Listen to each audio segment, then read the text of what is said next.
Okay, today I want to do a video on tomato staking, and hopefully you guys can see this really well. This is about the size I start staking my tomatoes to the stakes.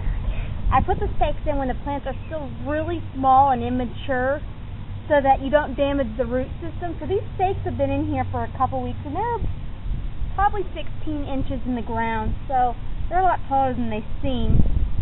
And what I use is some old nylon. I get these over at the Dollar Tree for, nothing. I get, 6 or 8 of them.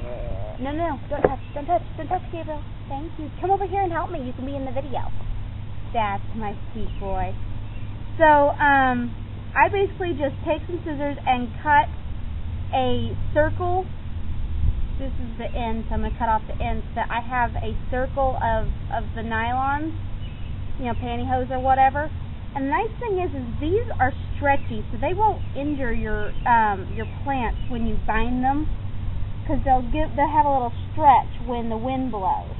And the wind around here gets really high, so you want to use something that has a little bit of stretch to it. And so with the wind blows, this is not going to tear into the base of the plant.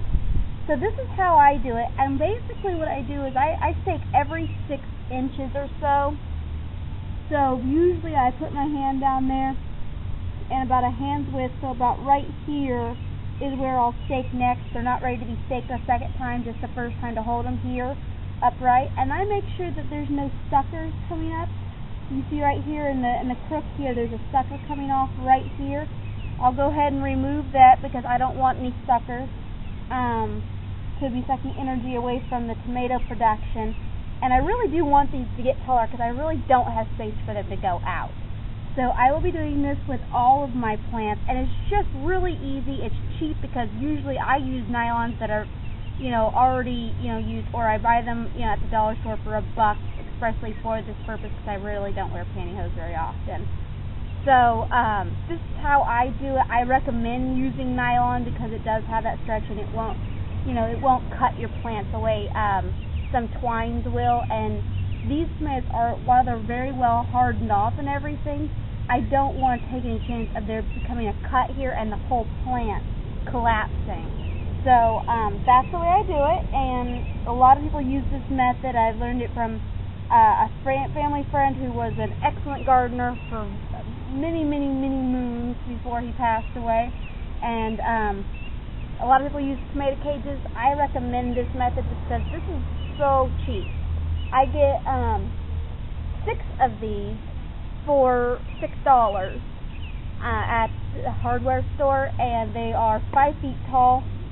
So by the time I've driven them in deep enough, I've still got a good 4 feet. And by the time I get staked up to the tallest part, I'll snip off the tops when I want them to stop getting taller, so that they don't just keep going on forever and ever. And then they'll put out some side shoots along here, and I just make sure the ones that are the very closest to the ground don't get too heavy. And then you have to be careful that your suckers are also bound up to the plant. So that's what I do, and thank you for joining me. If you have any questions or comments, feel free to post them.